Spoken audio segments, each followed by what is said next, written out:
Assalamualaikum Prof, selamat pagi. Waalaikumsalam warahmatullahi wabarakatuh. Selamat pagi. Gimana nih kabarnya Prof? Alhamdulillah sehat walafiat. Ya, Alhamdulillah. Jadi teman-teman Ruang Tamu, saat ini kita sudah kedatangan tamu, yaitu Prof. Karmin Barwadi. Beliau adalah akademisi sekaligus budayawan Gorontalo. Nah, di pagi yang cerah ini saya akan berbincang-bincang sedikit mengenai budaya yang ada di Gorontalo ini. Tapi sebelum masuk ke sesi diskusi ini, saya mau memberikan pengantar sedikit tentang kasus yang menimpa perempuan. Kasus mutilasi perempuan sekarang makin marak terjadi. Kasus perceraian juga seolah menjadi hal yang lumrah dan menjadi hal yang biasa saja. Termasuk kasus perceraian YouTuber dan public figure terkenal di Indonesia, pasti teman-teman nih sudah tahu. Iya, betul sekali, yaitu Ria Ricis. Kedua hal tersebut jadi bukti bahwa perempuan masih menjadi warga kelas 2 di era modernitas dan digital ini. Dari pernikahan Ria Ricis dan Tengku Rian menggambarkan adanya dominasi dari perempuan di rumah tangga mereka. Nah, dominasi Ria Ricis inilah yang sekarang masih menjadi kekeliruan. Skeptisisme masyarakat terhadap laki-laki menempatkan bahwa laki-laki menggunakan logika, sedangkan perempuan menggunakan perasaannya. Jurusan teknik untuk laki-laki dan seni untuk perempuan. Nah, mungkin kita langsung masuk ke sesi diskusi aja ya, Prof. Iya, silakan. Iya, ngomong-ngomong di Provinsi Gorontalo itu kan ada BEAT ya, Prof. Nah, kira-kira BEAT itu apa sih? Ya, terima kasih sudah menghubungi saya terkait dengan pengisian konten pada saat ini. Ya, pertama bahwa kalau dilihat dari secara keseluruhan ada keteraturan dalam kegiatan berbudaya di masyarakat Gorontalo, ya, dan selalu berorientasi kepada kebudayaan berdasarkan prinsip-prinsip atau syariat agama Islam. Ketahui. Nah, salah satu di antara prinsip itu adalah yang disebut dengan Momeati, yang Anda sebut tadi dengan BEAT, kan gitu. Iya. BEAT ini kan merupakan satu keharusan syariat Islam kan, yang merupakan perjanjian atau ikrar pengucapan kalimat syahadat ya bagi seorang yang sudah menjelang akil balik kan begitu. Nah, di dalam aspek yang berhubungan dengan adat, Momeati ini merupakan satu kewajiban bagi keluarga Muslim Gorontalo ya, yang mengandung unsur pendidikan moral. Dia mungkin terkait juga dengan pensucian diri, pendalaman ajaran agama agar membudaya dalam kehidupan pribadi sang anak. Jadi ada satu pembelajaran moral yang sangat penting kenapa orang itu sudah selalu harus dilakukan pembeatan. Makanya upacara adat itu disebut Momeati. Ada proses-proses yang harus dijalani yang kaitannya dengan pensucian diri itu. Nah, semua kan berkehendak agar supaya anak perempuannya itu ke depannya itu bisa menjaga kesucian, bisa menjaga kemuliaan, dan bisa dihormati oleh orang-orang terutama laki-laki kan. Nah, jadi dengan adanya pemuliaan, kehormatan bagi seorang perempuan, dia bisa saja mengangkat diri perempuan itu sebagai dalam harkat martabat yang lebih tinggi. Karena di dalam budaya Gorontalo, penghormatan terhadap perempuan itu sangat tinggi. Wah, itu gimana Prof untuk tahapan-tahapan melakukan BEAT tersebut? Ya, pertama itu apa yang disebut dengan mulungudu, kemudian ada memonto, kemudian mupukta atau pingge, ya, kemudian Momeati itu sendiri BEAT, kemudian selanjutnya adalah mohatamu. Ya, ini proses-proses yang terjadi di dalam pensucian diri itu. Tapi yang paling yang punya hakikat besar itu adalah pada saat pembayatan itu ada mengundang seorang ulama atau seorang imam yang akan nanti memberikan nasihat-nasihat yang orientasinya kepada kesadaran diri untuk ke depan sebagai seorang yang sudah akan menjelang dewasa harus mengatur diri sebaik-baiknya supaya nanti bisa menjaga kehormatannya ya kan di di dalam masyarakat kan begitu. Sehingga seperti saya katakan tadi, kebudayaan Gorontalo mengangkat harkat dan martabat perempuan itu di atas. Coba Anda lihat saja kalau berhubungan dengan kata sapaan ya. Kalau sapaan terhadap perempuan itu ada penggunaan kata sandang. Ya, ya kalau dalam orang berbahasa Gorontalo. Anda kan orang Gorontalo? Iya. Bukan orang Gorontalo ya. Pasti kalau di rumah ketika ngomong-ngomong Baguina yang Gorontalo, siapa dulu nama Anda? Nelsi Dental, Pak. Nah, di Nelsi kan, di Amina, di Hadijah kan begitu toh? Iya. Sejajar dengan menyebut misalnya di Pak Gubernur, di Presiden, di Wali Kota, di Olongi, sejajar.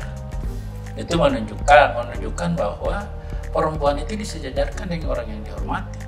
Makanya saya katakan tadi, harkat dan martabat perempuan itu dalam budaya Gorontalo menjadi lebih tinggi. Wah, Masya Allah sekali ya Prof. Ternyata menjadi perempuan itu sangat diperhatikan, terlebih di Provinsi Gorontalo ini. Tadi kan di BEAT itu ada nasihat-nasihat ya Prof. Nah mungkin nasihat itu ada tidak tentang nasihat yang berhubungan langsung dengan pendidikan? Ya, jelas banyak sekali, pendidikan moral dan lain sebagainya. Perempuan harus bisa menjaga diri ke depan, dia itu kan nanti akan menjadi pendamping seorang suami nanti toh. Makanya seorang perempuan yang tahu menjaga dirinya, yang bisa menjaga citra dirinya itu akan tinggi kehormatannya ke depan. Itu akan tampak di dalam prosesi nikah ya. Prosesi nikah kan Anda sering mendengar apa yang disebut dengan tujai. Ya, pada saat tujai itu ada pelamaran, orang melamar kan. Nah, melamar itu disebut di sini misalnya disebut putungo bunga kanari, jadi sekuncup bunga kanari, tahu-tahu toh wali. Artinya berada di dalam kamar. Baru undi-undi toh lamari, terkunci dalam lemari. Monu kakak-kakali, harum semerbak wangi. Itu bukan dalam pengertian sebenarnya, tapi itu ibarat bahwa seorang perempuan yang tahu menjaga dirinya itu akan diibaratkan sebagai itu. Orang-orang Gorontalo menyebutnya bisa sebagai kuncup bunga kenari, bahkan ada yang disebut sebagai permata, disebut paramata sibuai, kan begitu, siribua kan gitu, dan lain sebagainya. Itu sebagai satu kata sanjungan penghormatan kepada perempuan karena dia tahu menjaga dirinya, sehingga menjadi nilai tinggi bagi seorang pria gitu. Nah, itu biasa tampak di dalam orang melaksanakan nikah itu. Ya, biasanya ada yang disebut dengan para pemangku adat yang kita istilahkan bate. Nah itu sering dia menyebut itu tujai itu kan berarti sanjungan sebenarnya, sanjungan kepada raja, kepada orang yang dihormati kan begitu. Maka diberikan kata-kata pujian, kata-kata sanjungan sebagai penghormatan kepada yang bersangkutan. Berarti Prof, perempuan di Gorontalo itu dituntut atau diberi kesempatan untuk menempuh pendidikannya ya Prof? Oh jelas. Begini, kalau dilihat dari karena sekarang kan sistem sudah berubah kan, kondisi sudah berubah. Tidak akan mungkin lagi perempuan itu dipertahankan menjadi kondisi seperti yang lalu, orang yang ditimang-timang, orang yang disanjung, dianggap sebagai makhluk yang lembut, yang pekerjaannya cuma di rumah dan lain sebagainya. Karena saatnya perempuan harus berkiprah. Karena Anda tahu juga di tataran raja Gorontalo kan Gorontalo ini sebenarnya punya banyak kerajaan juga. Cuma karena sistem kita sistem demokratis, sehingga raja itu tidak menetap pada satu orang turunannya. Seperti Anda melihat di Jogja, Hamengkubuwono kan 1 sampai 10 sekarang. Gorontalo tidak begitu, karena raja itu dipilih secara demokratis. Hasil penelusuran beberapa teman itu ada sekitar 40 lah. Waduh, Masya Allah sekali ya Prof. Berarti perempuan di Gorontalo itu dituntut atau diberi kesempatan untuk menempuh pendidikannya ya Prof? Ya itulah. Jadi perempuan tadi kalau saya jelaskan dia merupakan makhluk yang lembut, disanjung, dihormati oleh masyarakat Gorontalo kalau dia dikaitkan dengan adat dan budaya. Tetapi pada prinsipnya tidak akan mungkin kita harus memberikan menjadikan perempuan hanya sebagai penunggu di dapur saja. Tidak seperti itu. Harusnya perempuan diberikan kiprah yang sebesar-besarnya. Memang kalau dilihat dari zaman dulu banyak juga raja perempuan, bahkan kan ada dengan di Limboto itu raja pertamanya itu kan ada Mbui Bungale, Tolangohula, gitu kan? Itu dilihat di sini. Bahkan di sini ada yang disebut dengan Ratu Molie yang dinikahi oleh Sultan Eato, kan ini kalau orang sejarah tahu benar itu. Nah itu adalah sebagai perwujudan bahwa dulu ada raja-raja perempuan kan begitu, raja-raja perempuan. Nah kemudian seiring dengan perkembangan zaman, sejak zaman Sultan Eato sudah prinsip-prinsip yang terkait dengan adat, budaya dan berorientasi kepada Islam itu sudah mulai ditegakkan, sehingga pada waktu itu muncul slogan yang sudah tahu kan, yang disebut adati hula hula atau sara hula hula atau Qurani. Itu hula itu bukan hulo. Kalau Anda katakan hula itu bukan hulo, itu tumpukan, bertumpuk. Jadi dia melekatkan begitu. Jadi disebut adat bertumpu pada sara bertumpu kepada Al-Quran. Itu dia punya prinsip itu. Nah, setelah ada itu, kemudian istilah Olomia, raja itu diganti menjadi sultan. Setelah zaman sultan itu orientasi pemimpin kerajaan itu sudah bernuansa Islam, berlandaskan pada Khulafaur Rasyidin, sehingga sejak dari situ itu tidak kelihatan lagi ada raja-raja perempuan. Nah, terus bagaimana nih pendapatnya Prof terkait perempuan-perempuan yang tidak mendapatkan pendidikan? Bicara tentang pendidikan, kita sekarang pemerintah sudah mulai memperhatikan, benar kan? Nah, mungkin Anda juga kan sebagai mahasiswa termasuk bidik misi, selama Anda keep kuliah dari awal sampai akhir itu kan tidak mengeluarkan dana sama sekali. Ini kesempatan bagi perempuan untuk berkiprah. Kalau misalnya dari aspek ekonomi kurang kan begitu, kurang. Kalau aspek lain lagi banyak juga kiprah-kiprah perempuan kan sekarang sudah mulai ada upaya untuk mendudukan perempuan itu menjadi bupati atau wali kota. Ini kan sangat bagus, positif. Memang di dalam adat istiadat, kalau di dalam pola pelaksanaannya kan orientasinya kepada Islam. Jadi setiap aspek yang berkaitan dengan adat itu selalu bernuansa Islam. Anda lihat saja kalau orang menyebut hari kalau ini hari Senin. Kemarin Minggu orang menyebutnya Ahad, orang Gorontalo menyebutnya Ahadi. Ahadi itu kan Ahad satu kan, itu berlandaskan penanggalan Hijriah ya, yang berlandaskan Islam.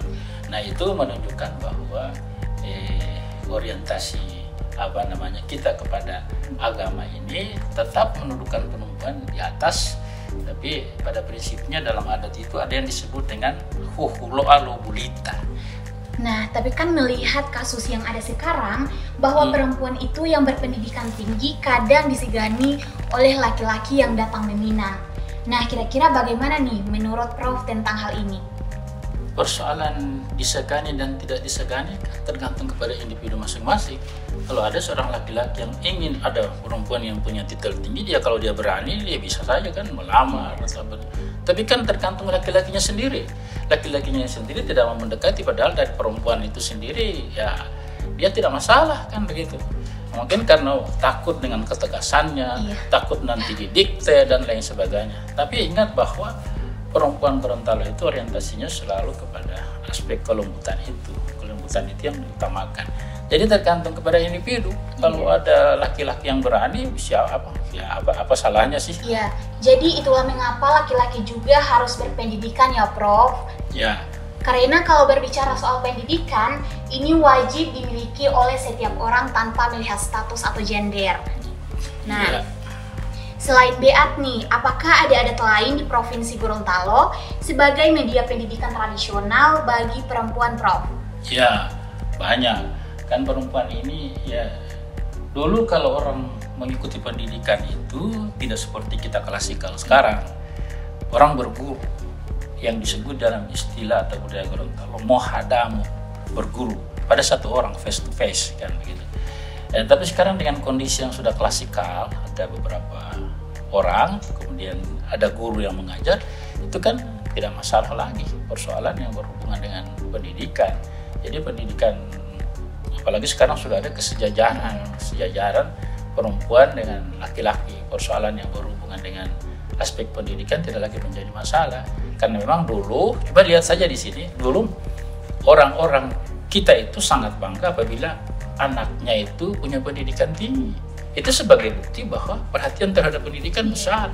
Orang tua saya, mungkin orang tua kau, saya ingin anak saya itu bisa sekolah setinggi-tingginya, itu kan harapan, doa dan lain sebagainya.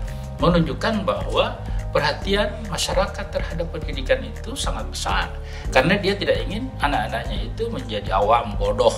Kalau bodoh kan bisa ditipu oleh orang lain, tapi kalau dia pintar, ke depan dia bisa membawa dirinya sendiri, kan begitu. Gitu. Wah, ternyata perempuan sebegitu berharganya ya di mata masyarakat Gorontalo ini. Nah, setelah menikah nih, menurut Prof, dalam rumah tangga itu siapa yang lebih dominan? Apakah laki-laki atau perempuan? Atau bahkan keduanya nih yang harus membina dan bekerja sama, Prof, dalam rumah tangga? Ya, kan begini, kalau sudah kawin kan statusnya sudah berubah. Dan seperti di dalam agama juga kan disebutkan yang menjadi kepala rumah tangga kan harus laki-laki. Nah, si perempuan meskipun dia punya kedudukan yang tinggi, jangan memaksa-maksa diri sebagai kepala rumah tangga, padahal ada suaminya. Ya harus hormat, menghargai pada suaminya. Mungkin kalau di luar dia punya titel tinggi, jabatan tinggi, tapi kalau di luar dia sebagai anggota keluarga yang harus tunduk kepada suaminya sebagai kepala keluarga. Jadi persoalan saling pengertian itu kan akan membawa harmonisasi dalam rumah tangga. Itu saja prinsipnya. Jadi kerjasama antara keduanya, saling pengertian, itu yang paling utama. Kalau pengertian keduanya itu terjalin baik, saya kira persoalan yang berhubungan dia pendidikan tinggi, dia bukan pendidikan tinggi, itu akan bisa ditebiskan, tidak lagi menjadi satu hambatan atau halangan. Kan mereka akan membina rumah tangga supaya menyelamatkan anak-anaknya, supaya menjadi orang berhasil, kan begitu harapan-harapannya kan seperti itu. Jadi persoalan pendidikan di dalam rumah tangga itu tergantung kepada kehidupan suami istri sendiri, saling menghargai, menghormati, dan membina rumah tangga ke arah yang lebih baik. Itu yang paling utama. Tapi dari kasus sekarang, Prof, sudah banyak sekali kasus-kasus yang menunjukkan bahwa laki-laki itu berpoligami, Prof. Nah, di Gorontalo sendiri ini ada tidak, Prof, yang mengatur tentang hal itu? Orientasi kita selalu kan kepada agama, Al-Quran. Kan di situ ada surat An-Nisa ya, menyatakan bahwa kita kan bisa kalau seorang laki-laki itu diharuskan kan menikah satu, tapi kalau misalnya mampu dan berlaku adil bisa lain, dan batasannya sampai 4 kan begitu. Tapi itu kadang-kala kalau orang bisa terjalin baik di dalam rumah tangga itu, mungkin persoalan yang berhubungan nikah lagi itu mungkin tidak akan terjadi karena bisa saling menjaga harmonisasi rumah tangga. Nah, itu orientasi adat dan budaya Gorontalo itu selalu kepada agama kan begitu.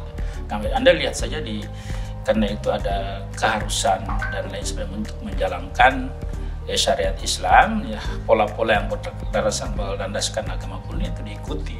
Tetapi ya laki-laki paham juga terhadap kalau misalnya kalau tidak mampu berbuat adil, buat apa dia nikah lagi kalau misalnya sudah cukup dengan satu, kan begitu. Ya, kenapa? Karena memang pada prinsipnya adalah kalau sudah terjadi saling suka sama suka dan diakui, disetujui oleh istri-istri yang lain, itu kan tidak masalah, kan begitu. Dan terbukti juga ada beberapa ada kalangan suami yang beristri sampai beberapa itu ya kelihatannya berlaku adil untuk semuanya, kan begitu. Ya itu sebenarnya prinsipnya seperti itu. Nah, meskipun perempuan di Gorontalo itu harus berpendidikan, tapi saya melihat bahwa perempuan di Gorontalo itu masih diposisikan dalam pekerjaan rumah tangga atau domestik. Nah, sementara di zaman Nabi, Aisyah itu turut andil dalam perang Uhud. Kira-kira bagaimana, Prof, melihat hal ini? Ya, seperti yang saya sudah kemukakan tadi, ketika dia berhadapan dengan pekerjaan seorang perempuan, dia mungkin sebagai pimpinan di kantornya, dihargai dia sebagai pimpinan. Tapi si perempuan juga harus menyadari ketika dia kembali kepada rumah tangga, dia sebagai bagian dari anggota keluarga. Nah, tinggal bagaimana caranya menyadari fungsi dan kedudukan masing-masing sebagai kepala rumah tangga, sebagai anggota keluarga. Saya kira kalau ada saling pengertian begitu, persoalan yang Anda sebutkan tadi tidak akan terjadi. Justru ya yang terjadi adalah harmonisasi dalam keluarga, dan masyarakat akan menilai apabila terjadi kelanggengan hubungan suami istri itu kan menjadi contoh bagi yang lain, itu justru hebat menurut saya, kan begitu. Jadi di provinsi Gorontalo itu kan dikenal dengan adanya adati hula-hula atau syara'a hula-hula atau Qur'ani. Nah, yang artinya itu segala sesuatu, Gorontalo itu berpedoman pada Al-Quran dan Sunnah Nabi. Sementara ada beberapa adat kita yang tidak sesuai dengan agama, contohnya sunat untuk perempuan. Nah, bagaimana Prof memandang hal ini?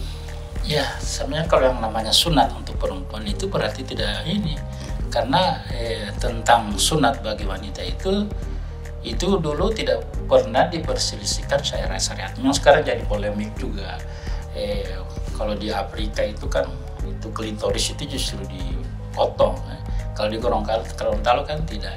Itu orientasinya kepada adat yang disebut mongebingo, hanya mencubit selaput itu dihilangkan saja kayak gitu. Mungkin Anda sebagai muslim sudah mengalami itu. Itu biasanya berbeda pendapat. Apakah hukumnya sunnah atau sampai kepada derajat wajib. Tetapi pendapat yang kuat itu ya adalah wajib dengan dasar bahwa ini adalah ajaran para nabi, sebagaimana dalam hadis sahih yang diriwayatkan oleh Bukhari dan Muslim yang menyebutkan bahwa fitrah itu ada 5 hal. Itu termasuk fitrah itu khitan, mencukur bulu kemaluan, dan begitu, mencabut bulu ketiak, menggunting kuku dan menggunting kumis. Itu kan, jadi tidak ada hal yang disebut bertentangan karena dia ada dalam syariat Islam. Coba dibuka hadis riwayat Bukhari dan Muslim, ada yang itu menunjukkan bahwa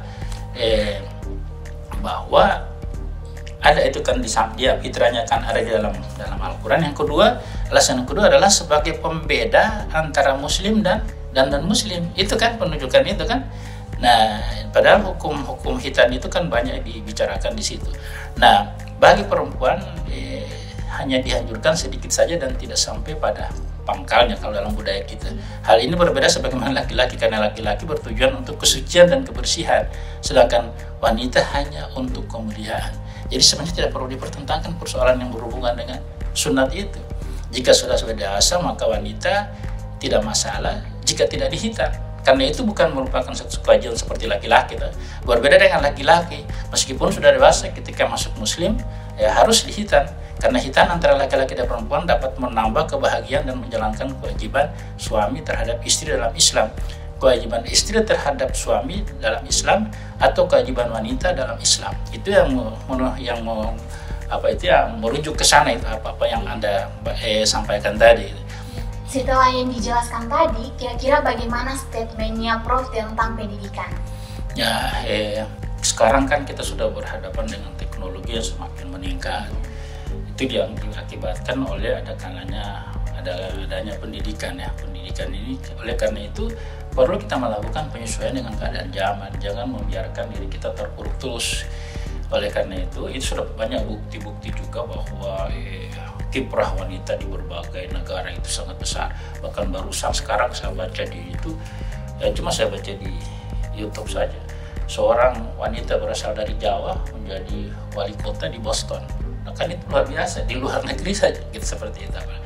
Jadi kita juga melihat bahwa wanita-wanita kita yang tangguh itu seperti Menteri Luar Negeri kita atau Menteri Keuangan kita, mereka ketika di dalam keluarga begitu harmonisnya keluarga, padahal ini orang kemana-mana luar negeri apa semua.